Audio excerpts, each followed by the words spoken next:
Hi everybody. Due to coronavirus situations, I had no other option but record this video for my 8th grader students. First unit for 8th graders for English is friendship, as you know, and I divided this unit into three parts. In this unit you will learn some important vocabulary about friendship and how to make simple inquiries and suggestions. You will also learn some basic information about invitation. The first part is the personal traits. I divided them into two parts, good and bad one. Let's have a look at the good traits first. Personal traits also means personality adjectives. The first one is backup, which is the synonym of support. Caring means some people can be caring, which means that they can be thoughtful or helpful. These three words are important. We call them phrasal verbs: count on, depend on, rely on, which means trust. You are likely to come across these words on your exam. Next one is generous. Generous people like sharing their money or belongings with others. Loyal means trustworthy. I think one of the most important word in this unit is tactful, because you may have never seen it before, which means kind. And if we have a look at this part, the bad traits, the first one is aggressive. We can relate this adjective with anger, because aggressive people can get angry easily. Next one is arrogant. Arrogant means snob. Arrogant people, they think they are the best people in the world and they like to look down on other people. That's why we call them snob. Sneaky and dishonest, and you can have a look at here, dishonest and sneaky, they are the synonym of each other. It means they are not loyal, they are not trustworthy. Another important word is self-centered, which is the synonym of selfish. Jealous means envious. Stingy and mean, they are synonym and the opposite of generous. People who are stingy don't like sharing. Like I said before, dishonest means sneaky. The last one is bad-tempered. We can say rude. Bad-tempered people can be rude at the same time. The important part here is a good or bad friend. What makes a good or bad friend?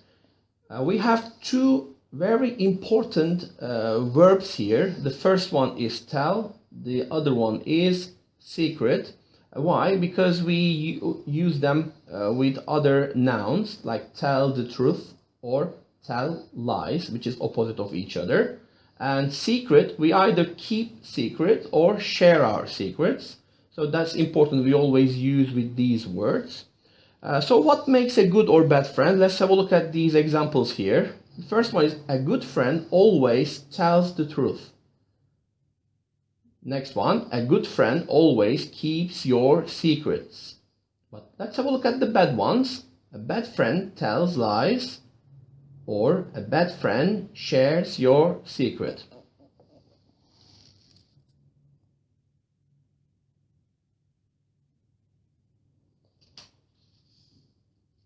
Let's have a look at the second part.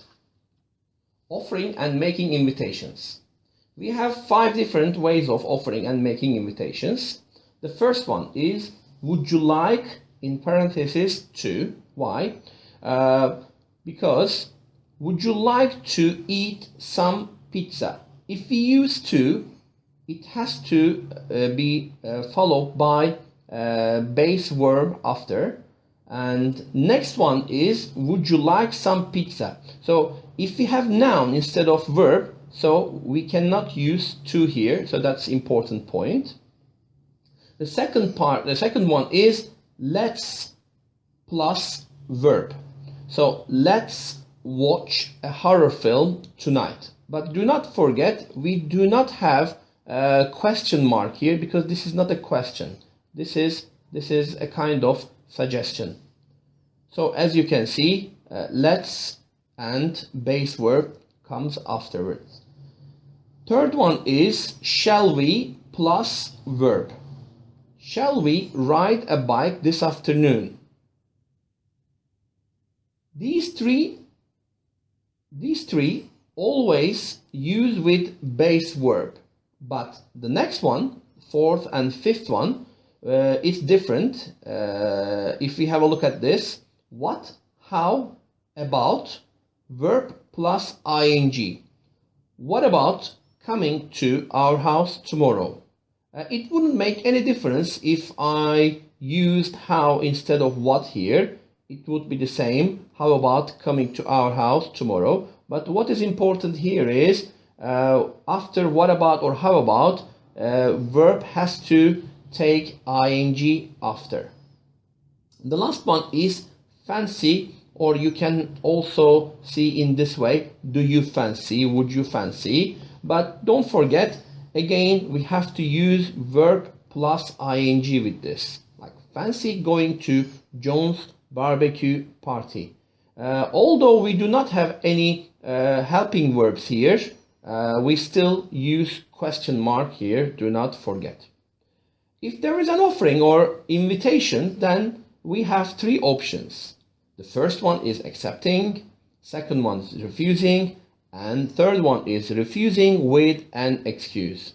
So there are some phrases here, important phrases for accepting, refusing, and refusing with an excuse. Let's have a look at the accepting first. Sure. Yes, please. I will definitely be there. Yes, I would love to. That sounds fun. Why not? Of course, where is it? Thanks for inviting. And if we have a look at the refusing part, I'm afraid I can't. No thanks, I am full. Sorry, I would love to, but I can't. Another time maybe. I can't make it. It sounds bad. This part is important. We will have a look at it in detail later on. Refusing with an excuse. I would love to, but. We still have I would love to, but here, but we have an excuse here, which is I am busy. Next one is sorry, I have a lot of homework. What is the excuse here? I have a lot of homework, so I cannot. Next one, sorry, but I don't get on well with. Sometimes you may not like or you may not get on well with other people. So this could be also an excuse. For example, if John's coming to party as well, and if you don't like John, you can always say, sorry, but I don't get on well with John, so I cannot come. And the last one, sorry, but I don't like.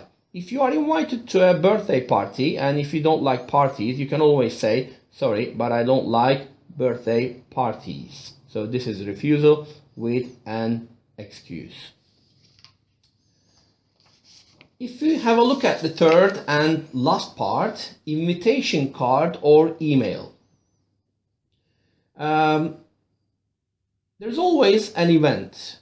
If there is an event, this could be a slumber party, which is also called pajama party, school reunion or class reunion. Reunion is coming together after certain years. For example, you can always come back together with your old class mates or schoolmates. So these are called reunion. And also we can give an example as like engagement party or wedding party. What is engagement party? If you decide to get married, the first step is you getting engaged. Then after, before you get married, you have a wedding party also. If there is an event, you have two options. You either accept it or refuse it. If you accept it, then you use these two words, which is join and attend. So if there is an event, there might be a deadline. So what is deadline? Deadline is the last day of the time that you need to let the inviter know whether you will attend or join. In the event, people always invite you to something, a kind of like party, slumber party, school reunion or whatever. And there is also an inviter. Who is the inviter? Who invites you to an event? Who is an invitee? Invitee is the people who are invited to an event. We will also have a look at in detail in this email. I would like to read it to you. Hi guys, I'm having a slumber party tomorrow night. Would you like to come over? If you want to join, please let me know by 10 p.m. tonight. See you soon. Love, Julia. So there is an event here. What is the event? Event is a slumber party. Okay, so who invites? Who invites? Julia. So she is the inviter. Julia invites who? John, Maria, Sam, because she says, hi guys. So they are the invitees. So is there any deadline? Yes, there is. It is 10 p.m. tonight because the slumber party is tomorrow night. So what does John say? What is John's answer? I will definitely be there. And what about Maria? I would love to, but I can't. And Sam, I would love to, but I have a lot of homework to do. So these answers are important. Why? Because John accepts and will attend the event because he says, I will definitely be there. What about Maria? Maria refuses the invitation because she says, I would love to, but I can't. But Sam, let's have a look at Sam's answer. Sam refuses with an excuse because he says, I would love to, but I have a lot of homework to do. So this is important because you may have come across on your exams questions like this. Who refuses the event or party with an excuse? So this is important. Refusing just not important, but also you need to know there is an excuse. So this is the summary of Unit 1. Thanks for listening, and I hope you are all coping well. See you next time. Thank you.